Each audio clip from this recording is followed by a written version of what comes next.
Hello learners, welcome to my YouTube channel. Friends, मैंने अपने channel पर मैनेजमेंट अकाउंटिंग की एक प्लेलिस्ट क्रिएट करी है जिसमें मैं सारे मैनेजमेंट अकाउंटिंग के चैप्टर्स अपलोड करती हूँ जो कवर होते हैं 1 या 2 वीडियोस में कवर करती हूँ मैं। देखिए, सबसे पहले फर्स्ट चैप्टर मैं आपको समझा चुकी हूँ, सेकेंड चैप्टर मैं आपको समझा चुकी हूँ, कैश फ्लो स्टेटमेंट 6 चैप्टर में आपको समझा चुकी हूँ, 8th chapter and 9th chapter. आज के इस वीडियो में मैं आपको रेशियो एनालिसिस का चैप्टर करवाऊंगी जो 4 मार्क्स की थ्योरी के लिए बहुत ही इंपॉर्टेंट है। जो जो इसमें इंपॉर्टेंट है मैं आपको वो टॉपिक करवाऊंगी। ठीक है, तो हम 5th चैप्टर स्टार्ट करते हैं। ये इसी वीडियो में मैं कंप्लीट कर दूंगी। तो चलिए स्टार्ट करते हैं बिना देर करे। ये रहा हमारा रेशियो एनालिसिस। सबसे पहले तो आपको पता ही है कि हमने फाइनेंशियल एनालिसिस एक चैप्टर है। ठीक है, अभी मैंने उसकी वीडियो वैसे अपलोड करनी है। उस चैप्टर का ये एक मेन टूल है। ठीक है, उस चैप्टर में ये डिफाइन नहीं है, इस चैप्टर में डिफाइन है। तो जब वो चैप्टर कराऊंगी तो आप इस वीडियो को पहले देखिएगा। ठीक है, the ratio analysis is the one of the most important या फिर powerful tool of financial analysis. और रेशियो एनालिसिस टेक्निक होती है हमारी फाइनेंशियल स्टेटमेंट को एनालाइज करने की। ये एक मीनिंगफुल कंक्लूजन बताती है एंटरप्राइज का कि उसकी परफॉर्मेंस और फाइनेंशियल पोजीशन क्या है। ठीक है, एक डेफिनेशन देख लीजिए कि रेशियो एनालिसिस एक स्टडी है बहुत सारे फाइनेंशियल फैक्टर्स की रिलेशंस की जो बिजनेस में होते हैं। इसके ऑब्जेक्टिव सेम है फाइनेंशियल स्टेटमेंट एनालिसिस जैसे आएंगे कि ये प्रॉफिटेबिलिटी को मेजर करती है, जैसे कि ग्रोस प्रॉफिट रेशियो निकालती है। ठीक है, और नेट प्रॉफिट रेशियो निकालती है। लिक्विडिटी भी डिटरमाइन करती है कि आप शॉर्ट टर्म और लॉन्ग टर्म फाइनेंशियल नीड्स को कैसे फुलफिल करोगे। ठीक है, ऑपरेशन एफिशिएंसी पता लगाती है, कंपैरेटिव एनालिसिस करती है, मैनेजरियल डिसीजन लेने में हेल्पफुल है, इंटरफॉर्म कंपैरिजन और इंट्राफॉर्म कंपैरिजन करती है, करेक्टिव एक्शंस लेने में हेल्पफुल है। ठीक है, अब हम एडवांटेजेस पे आ जाते हैं। एडवांटेजेस को लर्न करने का एक बहुत ही अच्छा तरीका मैं इस वीडियो में आपको बताऊंगी।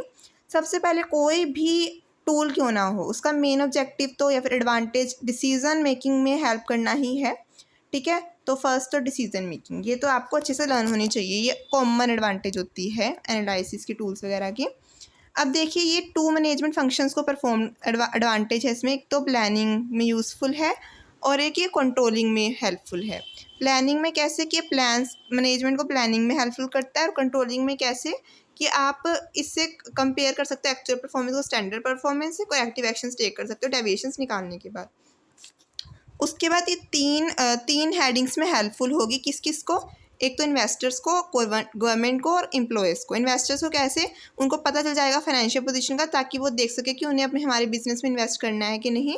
गवर्नमेंट को भी पता चल जाती है सारी कि आपकी सेल्स टैक्स, एक्साइज ड्यूटी, इनके बारे में, फाइनेंशियल पोजीशन के बारे में पता चल जाता है कि आप पे कर सकते हो कि नहीं। एम्प्लॉयज़ को भी पता चल जाता है कि उन्हें बेनिफिट्स कितने मिलते हैं। ये प्रॉफिटेबिलिटी पे डिपेंड होता है, जो gross profit, net profit, operating profit, ये हेल्प करता है एम्प्लॉयज़ को। ठीक है, कि उनको कितना वेज मिलेगा, कितना बोनस मिलेगा, प्रॉफिट ज़्यादा तो उनकी भी इंक्रीज़ होगी ना सैलरी वगैरह। ठीक है, उसके बाद ये हमारी एडवांटेजेस जैसी ही वो ऑब्जेक्टिव जैसी है कि वीक पॉइंट बताता है बिजनेस का, इंटरफर्म और इंट्राफर्म कंपैरिजन करता है, जिसका मतलब ये है कि पता चल जाता है आपको कि हमें कितनी अभी प्रोग्रेस की नीड है। ठीक है, तो ये थे एडवांटेजेस। अब है डिसएडवांटेजेस। हिस्टोरिकल नेचर हर एक टूल में आता है कि ये हिस्टोरिक नेचर का होता है, इसमें फ्यूचर पर कोई डिसीजन लेने में ज़्यादा हेल्पफुल नहीं होता, रिलायबल डाटा नहीं मिलता हमें इसमें। ठीक है, कंपैरेटिव एनालिसिस भी पॉसिबल नहीं है, विंडो ड्रेसिंग होती है, मैनिपुलेशन कर देते हैं हम इसमें। ठीक है, रेशो जो है सिर्फ एक मीन है, कोई सोल्यूशन या मतलब सिर्फ आपको एक ज़रिया प्रोवाइड करवाएगा मीन, आपको उससे सोल्यूशन खुद निकालना पड़ेगा एक्सपर्ट की हेल्प से। अब है क्लासिफिकेशन ऑफ रेशो। ये 4 तरह की होती है, liquidity ratio, solvency ratio, turnover ratio and profitability ratio. हम एक एक के मीनिंग के बारे में पढ़ेंगे। ठीक है, सबसे पहले लिक्विडिटी रेशो। लिक्विडिटी रेशो का मतलब ये है कि आपकी करंट एसेट्स अगर आपकी करंट लाइबिलिटी से ज़्यादा है तो आपकी लिक्विडिटी पोजीशन अच्छी होती है फर्म की, और वाइसा वर्सा कि अगर आपकी करंट एसेट्स कम होंगी, आप करंट लाइबिलिटीज नहीं पे कर पा रहे, तो लिक्विडिटी पोजीशन कम है। ये बैंकर्स और सप्लायर्स के लिए और शॉर्ट टर्म क्रेडिटर्स इसको जानने के लिए इंटरेस्टेड होते हैं। तो ये शॉर्ट टर्म क्रेडिटर्स, इसमें याद रखना लिक्विडिटी रेशो में शॉर्ट टर्म क्रेडिटर्स और सॉल्वेंसी में लॉन्ग टर्म क्रेडिटर्स, ये लीवरेज रेशो भी कहते हैं इसे। इसमें 3 तरह की होती है हमारी ratio, current ratio, liquid ratio और सुपर क्विक रेशो।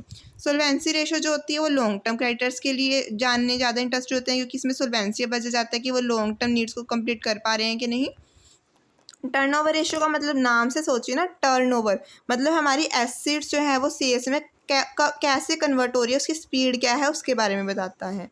ठीक है, जिससे हमारा यूज़ बेटर हो सके रिसोर्सेज का और प्रॉफिटेबिलिटी भी ज़्यादा हो सके। इसकी काफ़ी सारी ये रेशोज़ हैं, जैसे stock turnover ratio, debtor turnover ratio, stock conversion period, ठीक है, ये सारे आप लर्न करना।